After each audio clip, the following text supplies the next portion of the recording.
Howard Mechanic has now been living for years under the assumed name Gary Treadway.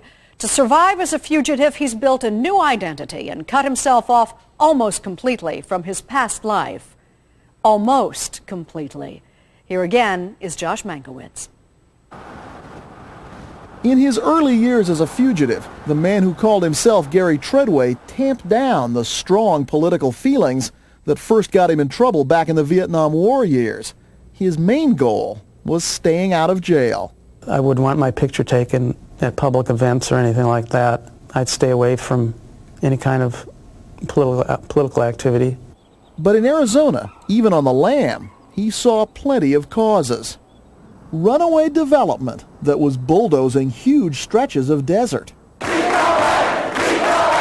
Seemingly endless scandals in state electoral politics.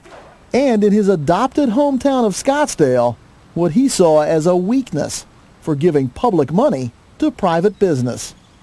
It was politics that first got him in trouble, and gradually it was politics that again drew him out into the open. It's important for me to stand up and be active in the community and not sit back and let other people do things that I think need to be done. Janet Grossman met him in 1995. I answered his ad for a non-smoking vegetarian social activist. Love from the personal. Yeah. She won't say when she learned the truth about Gary Treadway, but she knew his politics from the start. You're both left-of-center social activists. I would say so. He's more political than I am. He's more of an activist. He was 47 years old, an established small businessman, comfortable in the false identity he'd held for more than half his life, now returning to the activism that shaped his youth. You'd been on the run then for 25 years. Yeah. Did some part of you think, I shouldn't do this, this is a mistake? I thought the benefits outweighed the risk. The risk increased steadily as the fugitive began writing newspaper columns, speaking at city council meetings, even taking a behind-the-scenes role in statewide elections. When was the first time you spoke out about an issue and it got on television? For the Clean Elections campaign, that was in 97, 98. Gary Treadway is a vocal opponent who... He also went on TV to voice his opposition to a proposal for a taxpayer-funded hockey rink, what he called corporate welfare. It's not here to help the community, it's to help them. After more than 25 years of fruitless searching, the U.S. Marshals were trying to get his picture on America's Most Wanted. And here he was on TV on purpose. They have certain interests they're trying to promote. Step by step, the fugitive was getting more prominent and getting away with it. But the next step was at once bold and baffling. Somebody came to you and said, Gary, we think you should run for the city council. Yeah, and it wasn't just one person. There had to be people who knew your real identity who said to you, you're making a terrible mistake here. You are risking your freedom and you're throwing away everything you've built up. And you discounted that. Now, what was at work there? Ego? No, I don't think it was ego. I think it was lack of judgment. But a lack of judgment based on what? This overwhelming desire to serve the public? Yeah. So this fugitive turned public servant filed the papers and began speaking at candidate forums.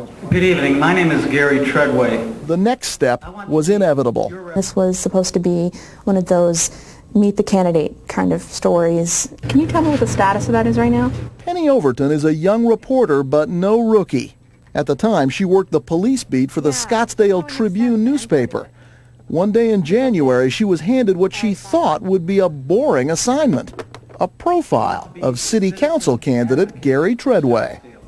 You're supposed to talk about his childhood, his, what he likes to do on the weekends. Was hopefully cutting through some of the politics and getting to the person. So you went over and interviewed him?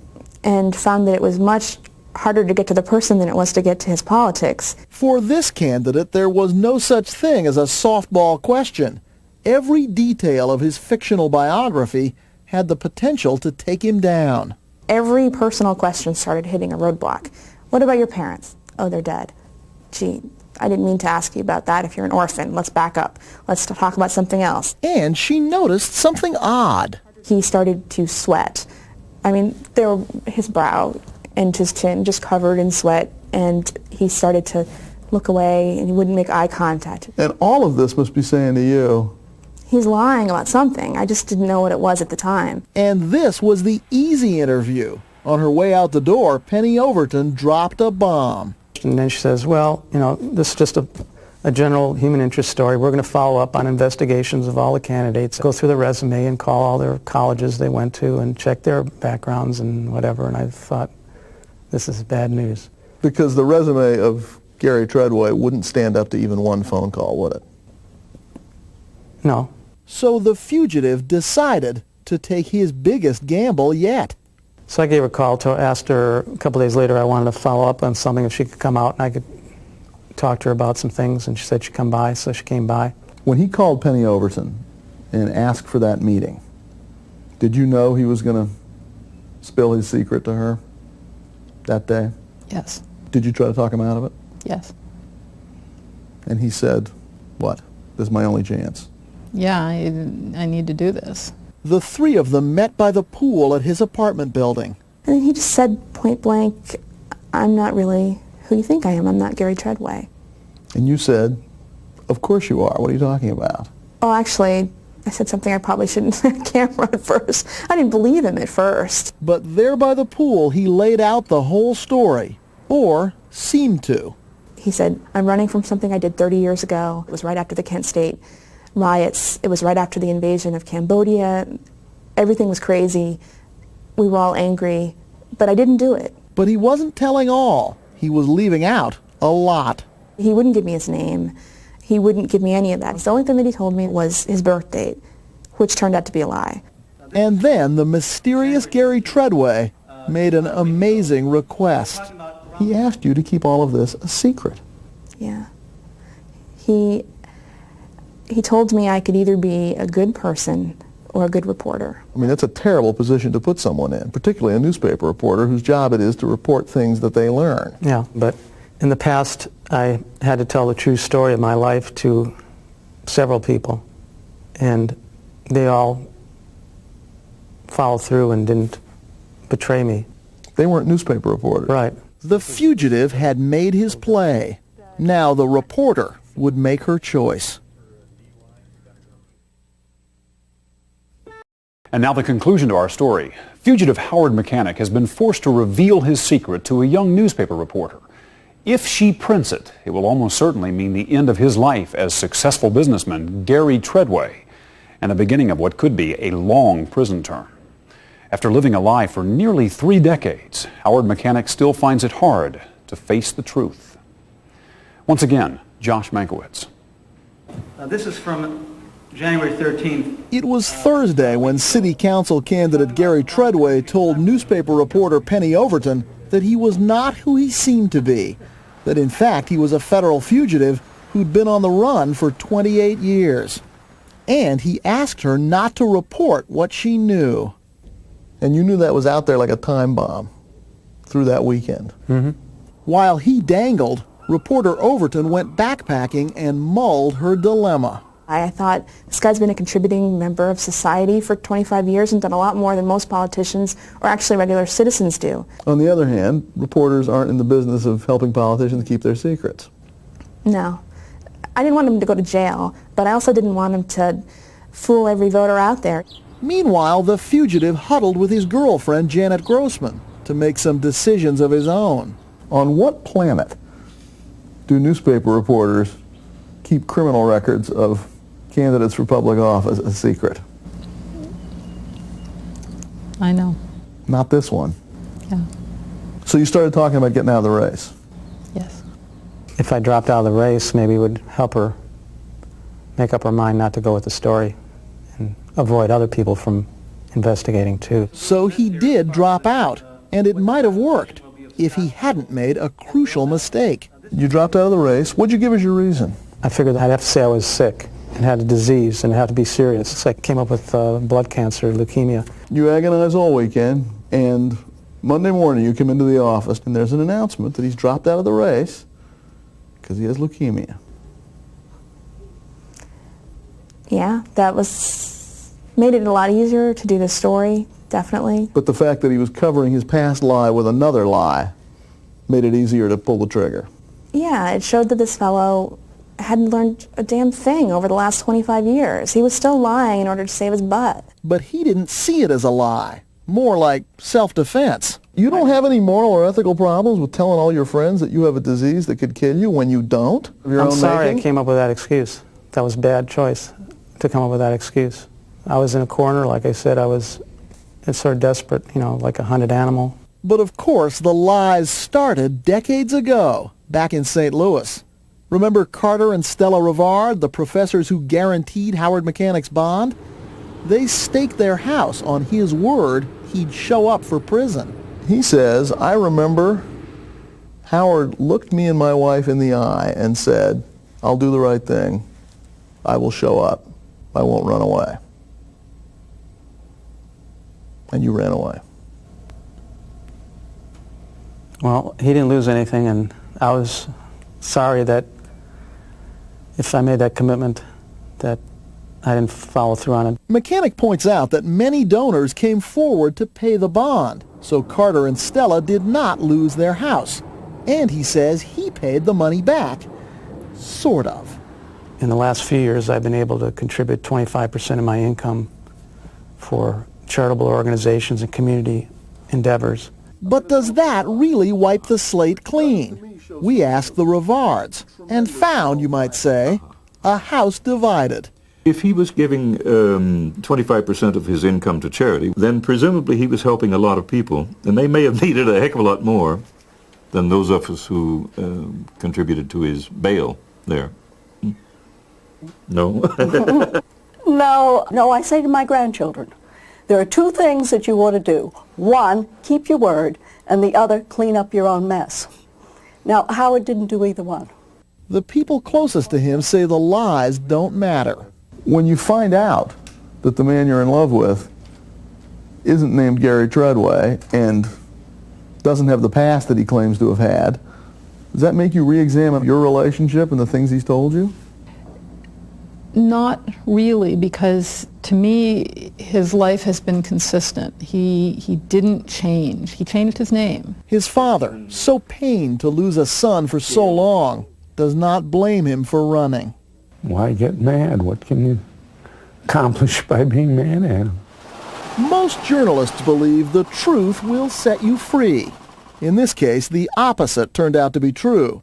On February 10th, the story of Gary Treadway's real identity broke in the newspapers, and at last the federal marshals got their man.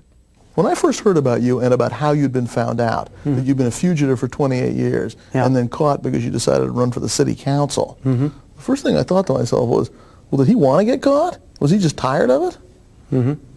Not consciously, I didn't want to get caught. I didn't want to get caught. Were you still having the nightmares? Yeah, they never stopped. Maybe subconsciously you did want to stop. It's possible. We'll have to get Sigmund Freud here to find out, but maybe subconsciously I was saying, well, maybe it's about time to get this behind me. What looms before him now is that 5-year prison sentence imposed in 1970. But is prison what he deserves? His opinion on that has never changed. At that time, I didn't feel I should have served the 5 years. I still don't think I should serve the 5 years. Your point is, it doesn't really matter whether I'm guilty or not. I shouldn't be in here even if I am guilty.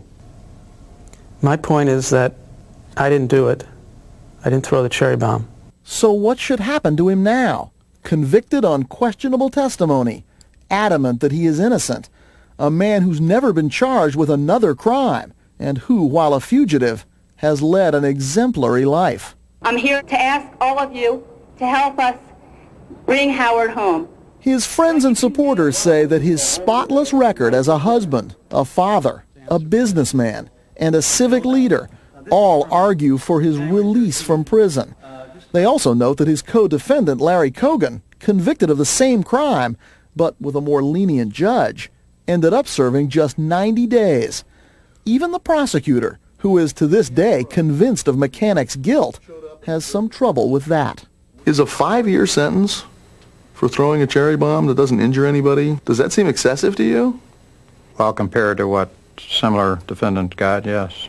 But Murphy says Howard Mechanic's case is about an issue larger than Howard Mechanic. You don't want to encourage convicted felons to become fugitives and then come back 30 years later and say, let's forgive and forget.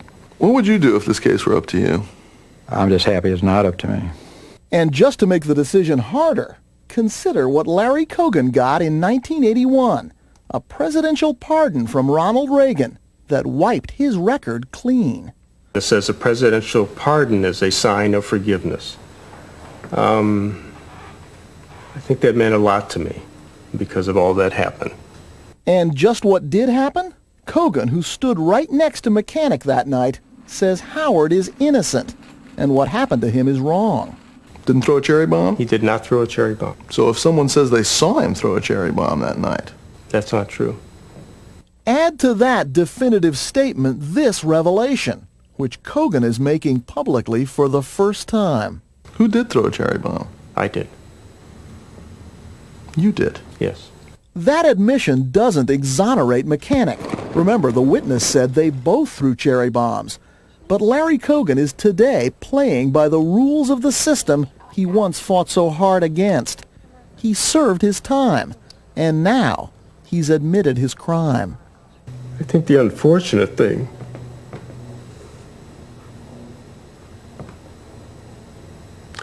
is that I've never forgiven myself for doing something so stupid. But if Cogan is now apologizing, Howard Mechanic feels no need to. Certainly not for fleeing what he considered an unjust sentence after a wrongful prosecution. But not even for the pain he caused his family. And not even for the countless lies he told along the way. The life I led for 28 years, I was forced to tell lies. You weren't forced to tell lies. You chose to tell lies. Your history is that you just tell one lie after another. Well, I'm not going to have to tell lies anymore. The ultimate truth in his case is this. Howard Mechanic exhausted all his legal appeals back in 1972. And when he was arrested this time, he went straight to prison. Now only the president can commute his sentence. What do you think will happen to him if he ends up doing the full 5 years? I can't conceive of that.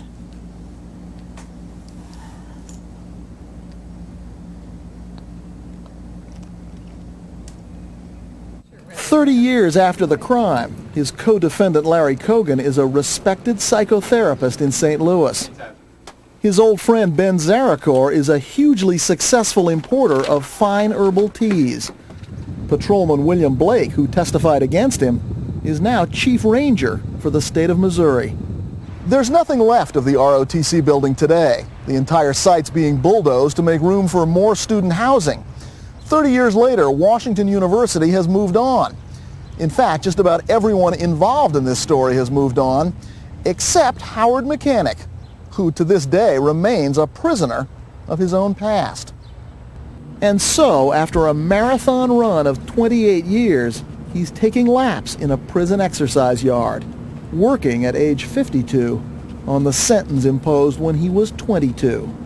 Gary Treadway is gone, and Howard Mechanic is back behind bars. Do you still have the nightmares?